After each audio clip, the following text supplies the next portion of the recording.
So last week was definitely the most terrible week that I've had on my poultry farm since I started this poultry farm. I lost 183 chickens to a disease. It tested my passion. It wanted to kill the passion. But like I always say, you only kill the passion if you kill the person. And well, here I am, I still exist. So the passion still exists. And I went through it. So come on, let's move up to the chicken house and I'll tell you what exactly happened.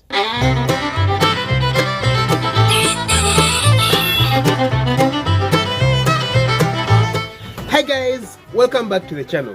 Dr. Daniel over here, a practicing medical doctor who is very passionate about poultry farming.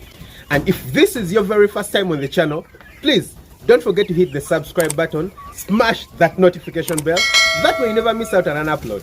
And please don't forget to hit the like button. Of course, now I'm very passionate about poultry farming, like all of you know, but something wanted to crush that passion last week.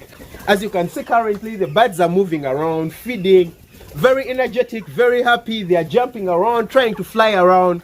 Guys, this was not the story at this same exact time last week.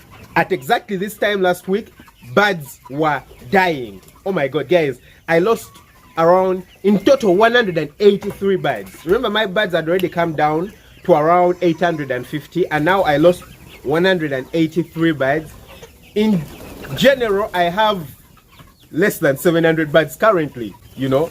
It's so sad, and that's the story, but this is how it happened. About 1 week ago, on a Sunday, the day ended very well. You know, the birds eat their food, they sleep. They actually finish their food pretty early, you know, their normal portion for the day. Pretty early, they go to bed, and in the morning we get up and the birds don't seem fine. So I hadn't slept on the farm because of work. I had been working and all that kind of stuff. So the person who works in the chicken house gives me a call and she's like, "Hey doc, the birds seem really sick. I've just gotten up, opened the chicken house, and all the birds are just lying down. You know, they're just seated, they're not moving, they're not active." I'm like, okay, so what's happening? What is it? Of course, the very first thing in my head is I'm worried this could be Newcastle disease. So I rushed to the farm really quickly. In around 20 minutes I was here, and by the time I get here, I'm told one bird has already died. That was on Monday morning. So I come in and guys, I look at the birds. I was so scared. Never been that scared in my life. The birds looked so weak. Unfortunately, I don't know if I took a clip of it. If I did, I will insert it here. But the birds looked so weak. They were terribly weak. They were not feeding. They were just lying down. So of course, immediately I called the vet because I had to go to work. I had to get to work. I called the vet, tell him to come and check out the birds. Unfortunately, he came around 2-3 hours later, probably around 3 hours later. And by the time he comes around, I think 10 birds have already passed on. So you can imagine in a span of like 3-4 hours, 10 birds have passed on. When I got that info, I was like, this is terrible. I think we're going to have a really bad time on the farm this time. So the vet comes and he does a post-mortem on the birds, on some of the birds that have died, and he gives me the diagnosis. What is the diagnosis? Acute fall typhoid. So I decide, of course, immediately to go read about it, because I didn't expect fall typhoid to attack my birds, yeah, because it looks like the water we are using is clean. This place is on an upper floor. There's no ground that the chickens are going to scratch. But guys, I hadn't vaccinated the birds against fall typhoid. I was supposed to vaccinate the birds against fall typhoid on the 23rd, which is actually today, the day I'm recording the video. The outbreak broke out about, you know, a week and a day before. I'm supposed to give the birds the fall typhoid vaccine. And according to the schedule, the usual schedule that we use in my country, this is when you usually give the birds the fall typhoid vaccine, around the 10th week. So it's so unfortunate that the disease broke out, you know, earlier on, before the time that we usually give the vaccine. Anyway, when I do my very quick reading, guys, I was gutted. The data told me that for young birds, fall typhoid, acute type, you have a mortality of between 65 and 80%. And whew, I was like, guys, I just got my mind psychologically ready to lose at least 50% of my flock. After doing all that, he tells me to get some medicine, you know. But the medicine is oral. It's to be given in water. I don't even remember the medicine, trimethosulfur, something like that. So I go buy the medicine, bring it, we give it to the birds, but of course the birds are not drinking. Just a few of the birds are drinking. So that day, very many birds died. I think we lost like probably around 30 birds on that day. Then the following day was like the most terrible day that could happen. It was a Tuesday, and luckily enough, it was a public holiday, so I didn't have to work. I stayed on the farm, and I wake up, and in the night alone, we had lost, I think, over 30 birds that night. So I wake up in the morning, and I'm shaking, wondering what's happening. Talk to my dad, tell him. And then he tells me about a friend of his who has had the same problem. I talk to that friend of his, and he tells me to go and buy oxytetracycline and multivitamins, injections. So these are injections which are given IM. So very quickly I rush to the vet shop, get the medicines, come, we start injecting the birds. Guys, you can imagine I had probably around 800 birds at that point, and I had to inject each one by one. We were just 2 people.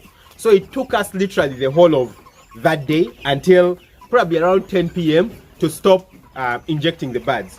We injected most of the birds, in fact, injected all the birds until they were done.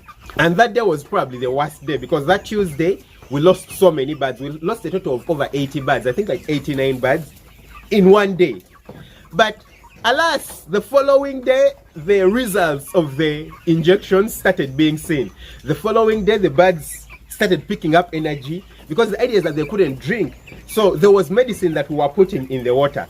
But of course the medicine was useless because the birds were sick, okay? They were not strong enough. But now that we injected them, they started getting energy back, and they started drinking the water, they started eating the feeds. Those few days while they were sick, before that they would consume about 45 kilograms per day. On those days they were consuming around 20 kilograms a day. I got to know that the birds are terribly sick. 20 kilograms a day for birds that have been consuming 45 kilos. The birds got back up, they started feeding, then now they continued drinking the water with the medicine, the oral medicine that we had given them. And guys, I'm now a happier person, certainly way happier, because like you've been seeing, the birds are running around, they are running around. Unfortunately, we lost around 180. Did I say 183 or 189? I've now been confused by the numbers. One of the two. We lost that on the farm, and that's all birds that have gone. And if you do remember, the story on the farm is that we lost around 150 birds to hypoglycemia when the birds had just come in. Hypoglycemia and stress. So my farm is now down to less than 700 birds for a farm that started with 1,000 birds, 1,011 birds. And that makes me feel like a very bad poultry farmer. Very terrible. I'm not supposed to be having such a high mortality rate. But I know, guys, that these are all learning points, These are all learning points for me and for you guys. Of course, with this, I kept wondering, where did the fall typhoid coming from? And stricter measures have been introduced onto the farm on who can enter the boundaries and who can't enter the boundaries, the cleanliness and all those things. Better measures have been introduced, and hopefully they're going to help me in the future. And that's the other thing, guys, that you need to learn, is that such days will come, okay? Such days will come. But like I keep saying, we are struck down but not destroyed, okay? Struck down but not destroyed. You can't allow it to be destroyed. So I'll continue with the flock that I have. Fortunately, I didn't lose 50% of my flock or anything like that. It was a very big number, but at least it didn't get to 50%. I was really helped by God. The medicines worked and everything worked. So currently we are giving them everything that they need. They are back to eating their normal feed. Currently we are still keeping the lights on. Remember, we had turned off the lights, but now we are keeping the lights on because we want them to catch up on the weight. So currently they're even feeding in the night because we are doing a weight catch up. For those few days that they were not eating, I'm certain they lost lots of weight and lots of time. So we want them to catch up. So we've put the lights back on in the night so that they feed both day and night. And when they do catch up on the weight, because I'll be weighing them, when they do catch up on the weight, then we'll turn off the lights, because then it won't be necessary for them to feed in the night. The other thing that we're going to do is that we're going to do the vaccination tomorrow. So tomorrow we're going to do the fall typhoid vaccine. don't want to wait any longer, because like I said, I don't know if I said it before, the strains for the fall typhoid are very many, and this could just be one of them. I don't want another strain to attack the birds. So we're going to be giving them the vaccine tomorrow for the fall typhoid, and then life goes on. Yeah, so guys, never give up. I know things like that happen, and it could be shocking that it happened to someone like me, but I'm human, guys. Come on, I'm human, just like any of you. I've been trying to get parent stock from Europe to be able to hatch eggs and supply you guys, you know, eggs and chicks, but I'm having a problem with it. Guess why? Because of an avian influenza outbreak in Europe. Yeah, so any farm, even with the very best technology, can get some of these outbreaks. Of course, you can do your very best to limit them. For example, fall typhoid shouldn't be something that should be on a farm currently. Yeah, but it happened, so I'm going to be doing my very best to keep it out. But even with the very best measures, some things can be kept out. And never lose hope, never give up. And like I say, don't let the passion die. Unless it kills you, let it not kill the passion. Lots of love, guys. Thanks for watching. See you in another video. Bye bye.